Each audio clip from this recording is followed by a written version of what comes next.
Hey, can I talk to you for a sec? Uh, sure.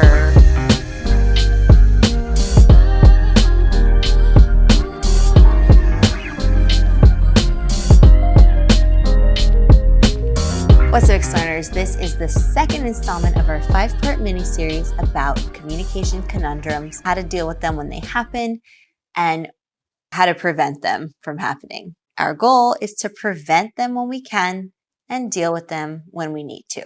Today's communication conundrum is dealing with a workplace confrontation. Let's be real, Explearners. Work confrontations happen. They're not pretty, they're not fun, they do happen, and they're not always avoidable. So when they do happen, we want you to be able to go to your communication toolkit, choose the strategies you need, and repair what you need to so that you can communicate with confidence, authenticity, and poise. That's why we're here. So you had a confrontation at work. It happens. It's gonna be okay, I promise. In light of our theme about taking responsibility for our communication and their outcomes, we are going to take responsibility and do the following. Let's have a look at the strategies. Strategy number 1, don't make it about you. It's so easy to just take something personally, especially when we're confronted with an angry interlocutor.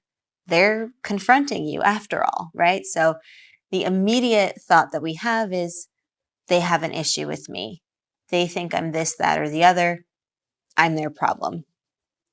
Guess what, Explearners? You're not their problem. The reality is that a lot of people walk around with baggage, and sometimes people will be frustrated and they'll take their frustrations out on you. And sometimes you're just their punching bag. And it's not okay, especially if this is becoming more of a recurrent theme in your life or in their life in that situation. But you also have to remember that we're all human and these things do happen. So instead of taking it personally, you say, okay, I think that person's having a rough day. I'm going to be as kind as I can to them, and I'm going to do the strategies that I'm about to give you. Okay, that's a healthier way of confronting the confrontation and dealing with it with confidence, authenticity, and poise. Right, Explearners? There's so much more than meets the eye. You have no idea what's going on in their personal lives. So just think of it as a bigger picture situation. Okay, and that's why we don't take these things personally. Now, there are some circumstances that do call for pointing you out as the problem. Now, there could be a scenario where you are the issue, in which case they probably would voice that and they would give you valid reasons for believing so, right? And so I'm not saying that maybe they just don't like you and they don't really know why. Maybe you chew loudly, maybe you just get under their skin and they can't tell you why. That's still their issue, right? So that's not about you. But in a scenario where it is about you, then that's a separate issue, right? And that would be a different video. It's beyond the scope of what we're talking about today. We're talking about somebody lashing out on you. They have a confrontation with you, and we are giving you strategies to deal with this kind of communication conundrum. The second strategy is talking it out face to face. Now, after a confrontation happens, you want to avoid rushing to your email, sending out an email in haste, or going to your phone and texting the person. That will just make matters worse. You don't want to use modes of communication where there is lack of nonverbals. Nonverbals are really powerful because we can see the emotion, we can see what the person is doing in their communication that we don't get from an email or a text message. Sometimes the root cause of these types of confrontations is due to an inability to see eye to eye about something. So sometimes it's just about talking it out in person to figure out what the issue is and then to get to the bottom of that issue, right? So when a confrontation transpires, you want to talk to that person face to face. This is essential to resolving the issue and to remedy the problem because, again, you have the emotions that you can use and the nonverbals that can help disarm the person who's overheating and who's angry and frustrated. Going to your phone or to email and using emojis, which you wouldn't even use in a workplace environment, would not be the best way to go about things. So you designate a time to meet that person in a face-to-face meeting and try to meet in a neutral setting, meaning make sure that it's a neutral territory so that you really show that you are on an even playing field. You're not meeting in their office. You're not meeting in your office. You're booking a private meeting room. You're finding some communal space that's private so that you can really dive deep into the resolution part of this whole thing. You can even go to a nearby coffee shop. At that face-to-face meeting, you call out the pink elephant in the room. Sometimes it might be obvious as to why the person confronted you in the first place. Other times it won't be obvious, in which case you'll have to ask, have I done something to upset you?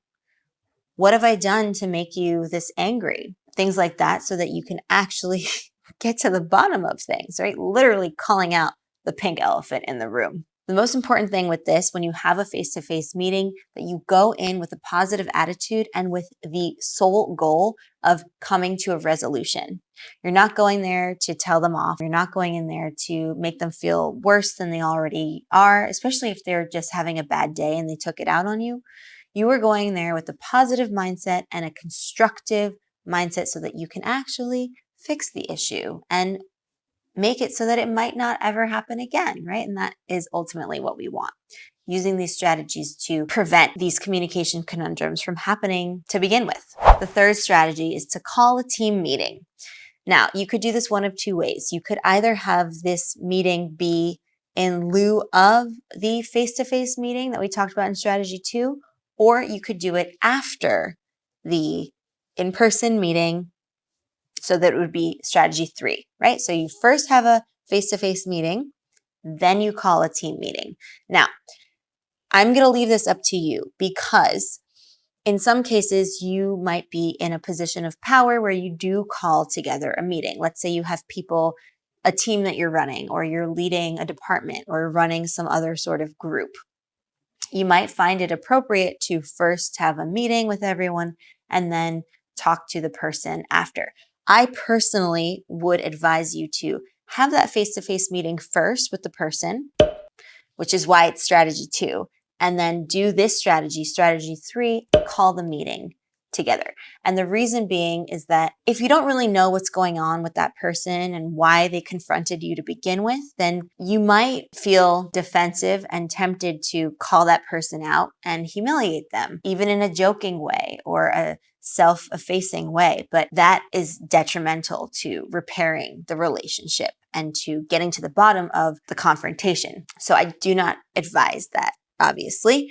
What I do advise is to first clear the air with the person privately so that you can then address the whole team and not even call out that person. That would not be something you do here. But what you would do is use that as a teachable moment so that you can address the issue. Let's say the person lashed out on you, the confrontation, because of a time management issue that they had. Maybe they couldn't meet the deadline and they felt frustrated and they took it out on you because they said that you set unrealistic expectations that they couldn't meet.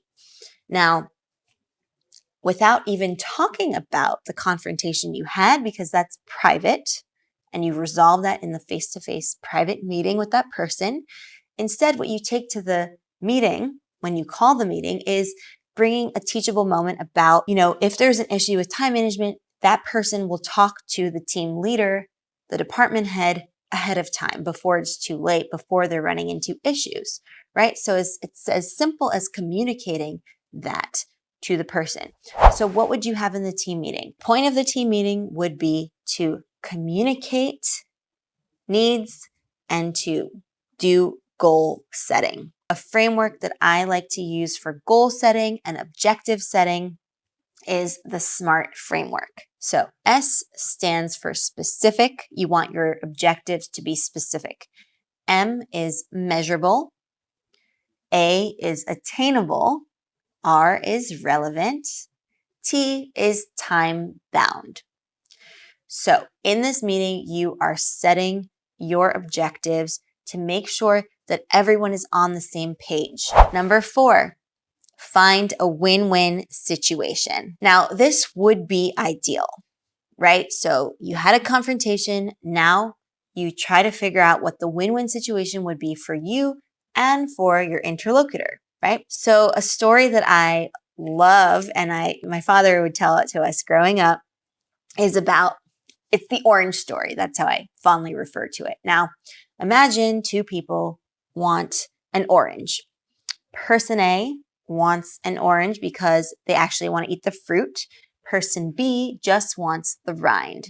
So just the zest, the peel that they can use for cooking. Let's say they're baking a cake. So that's what they want. But to the bystander, or if that's not communicated what they actually want, it might just seem like both parties want an orange. And there's only one orange. Uh-oh, communication conundrum. So what do we do? Well, let's say person A shared with person B that they just want the fruit. They're going to eat that orange because they need to get their vitamin C that day. Person B maybe communicated that they're going to make a delicious orange cake and they need the zest only. Now, if these two people just communicate what they actually want, why they want that orange, then that's a win-win situation. Person A gets the whole fruit, person B gets the whole zest. If they don't communicate and they just say, I want an orange too. All right, well, we both want an orange. Let's just cut it down the middle. You have half, I have half. Now, that's a good scenario. It's a good outcome, but it's not the ideal outcome for neither party, right? Because person A would just get half the fruit. Person B would just get half the zest. And then the rest would go to waste on both sides. So instead, what you do is you communicate your needs. People aren't mind readers. Now, you have to be able to communicate what you need and what you want so that people can understand how they can help you. Keep in mind this orange story because this is the way you're going to be able to find a win-win on both sides, simply by communicating your needs. Number 5, get a BATNA. You may or may not have heard of this term before, but it is a term coined by the authors of a great book called Getting to Yes, and it's about negotiations. So I can dive deeper into BATNA in a separate video, but today I'm just going to share a few main takeaways of what a BATNA is and how to find your BATNA.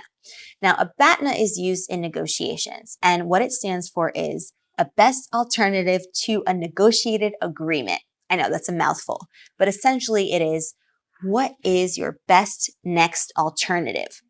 So in a situation where you weren't able to see eye to eye, the follow-up meeting didn't go so well, not as well as you had hoped, and you weren't able to come to a win-win situation. So what do? You don't despair. You find a BATNA and pull that out. That is your rabbit out of the magic hat trick, almost. So how do you get to a BATNA? First, you brainstorm. So you write out the possible actions that you could take if you're not able to come to an agreement. Let's say you've already tried to come to an agreement and you cannot find an agreement. Then you would write out the possible actions you can take. So when you look at what you've written there, you highlight the 3 ideas that would make the most sense in terms of what you can actually carry out in action. So your action plan, in other words. So you come up with the 3 ideas that you think you could actually do in real life, in a sense of it being most favorable to you. And then you take those 3 ideas and you narrow it down further by looking at the single most favorable option that you can take action on and put into motion. BATNAs are powerful across any type of negotiation. This could be a job search. This could be an interview. It could be a salary negotiation. It could be figuring out ways of remedying a toxic work culture. Any type of negotiation, anytime you really need to figure out what your best next alternative is, go with a BATNA. Number 6, framing it with I. As you know, our theme here with these strategies across the multiple communication conundrums that makes up this 5-part mini-series is all about taking responsibility for our actions, for our communications, and for the outcomes. In light of that theme, we are talking about framing with I. So instead of saying you, right? We're pointing the finger. That's blaming the person, right? So we want to take responsibility. So not only taking responsibility in our minds, like, okay, I'm going to take responsibility for my actions, you actually also verbalize that to the person so that they know that you are showing that you're taking responsibility. Instead of saying, you did this, you were late handing in that report, you didn't speak to the head of the department well, you did this, you did that. We avoid that kind of framing and instead we use I. I felt that this was irresponsible of the way we manage things. I'd like to understand what happened from your point of view. I wasn't aware of the fact that the team would be running late. Right? So showing the person that you are responsible insofar as you understand what's going on in the situation. And of course, they will flesh out the details for you so that you can see eye to eye. What have I done to cause you to feel this way, right? What have I done? I did something. What did I do? Tell me. What do you believe I could have done differently? I could have done differently. So the action, right, is about you. You took action. You did something. This is a really powerful way of disarming the person who's angry, frustrated, confrontational, and getting to the bottom of the situation. For strategies 7 and 8, this has to do with active listening and empathetic communication, empathetic listening. So there are 2 separate videos about these. I would highly recommend you and encourage you to watch those, revisit them. I will link them below in the description box. But in a nutshell, what we're talking about here is really being able to actively listen and empathetically listen because you need to really hear the person in order to resolve the issue. Why are they frustrated? You need to pay attention to not only what they're saying, but how they're saying it, using their tone of voice, their prosody, their nonverbal communication, and also their words, right? So it's the whole package. So you have to be attuned to their message and how they're conveying it, right?